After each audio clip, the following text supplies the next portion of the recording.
नमस्कार मंडळी, तुमचं आपल्या यूट्यूब चॅनलवर मनापासून स्वागत असा। तर आज आम्ही करतो अळंबी। दोडामार्गावरून आईने अळंबी पाठवून दिलेली। आधी आणल्याबरोबर मिठाच्या पाण्यात 10-15 मिनिटं ठेवलंय आणि आता ती स्वच्छ धुतलंय।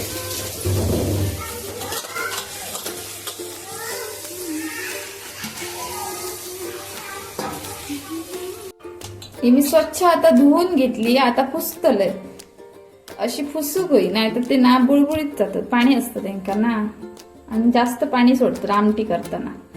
व्यवस्थित पुसून घेऊन नंतर चिरायची। अशीच कॉटनच्या फडक्यान सगळे अळमी पुसून घेतलंय आणि बारीक चिरलंय। पाठीमागे बॅकग्राऊंडला आवाज येतो, माझा पिल्लू आणि खेळतं, त्याची मैत्रिणी इलेत, त्याच्यामुळे जरा आवाज येतो। अळंबी चिरताना खूप बारीक चिरूक नाही, मी जरा मोठीच धरलंय, कारण बारीक चिरल्याच्या नंतर शिजताना ती विरघळतात। आणि जे फ्राय करूचे आहोत त्यांना उभे कट मारून घेतलंय, फक्त 2। वाटण्यासाठी घेतलंय कांदो, खोबरा, आलं आणि लसूण। कांदो खोबरा व्यवस्थित भाजून घेतलंय आलं लसूण घालून, आणि मिक्सरला बारीक वाटून घेतलंय। वाटणात आमचं घरचं मालवणी मसालो घातलोय। याच्यात सगळ्या प्रकारचे खडे मसाले आहोत, त्याच्यामुळे वरची कसली पूड वगैरे घालूची गरज नाही। आमच्याकडे ना आमची आई हळदीचं पान घालतं अळम्यात। हळदीचं पान घातल्यानंतर खूप सुंदर सुगंध आणि चव येतात। हळदीचं पान घालताना अशी गाठ मारून घालायची, हळदीचं पान सुट्टा नाही।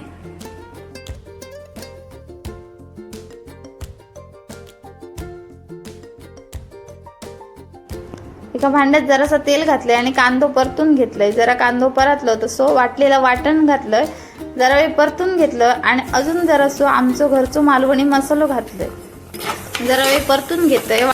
वाटणात तेल सुटल्यानंतर त्याच्यात गरम पाणी घालतलं आणि पाहिजे तेवढं रस्सं करून घेतलं। जास्त पाणी घालायचं नाही, नंतर पाणी सुटतला। वाटणात पाणी सुटलं तसा गरम पाणी घालून घेतलं आणि त्याच्यात हळदीचं पान घालते आता। त्यानंतर आता चिरून ठेवलेली अळंबी घालतोय। रस्सो करताना अळंब्यात पाणी जास्त घालूक नाही, कारण आता अळंबी शिजताना पाणी सोडतली आपणच, आणि त्याच्यानंतर तर पाणी सगळं जिरतला आणि परत हवी तशी सुक्की जातली। अळंब्यात घातले 7-8 सोला कोकमा, आणि मग चवीपुरता मीठ घालून तशीच शिजत ठेवलंय झाकण लावून। जरा वेळ अळम्यातला बघितलंय तर पाणी सुटलेला होता। आता हे असंच शिजत ठेवलं ना की पाणी आपणच जिरतला आणि थलथलीत हवी तशी जातली।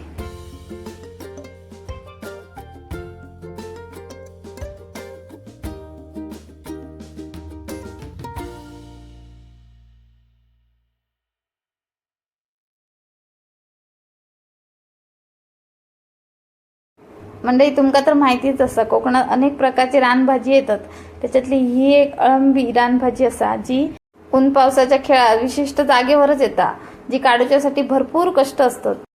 आणि आता कसं आधीसारखी जंगला रवाग नाही असत, त्याच्यामुळे कदाचित ही भाजी इतकी महाग असतात, पण असं नाही, त्या निमित्तानं शेतकऱ्यांका 2 पैसे मिळतात।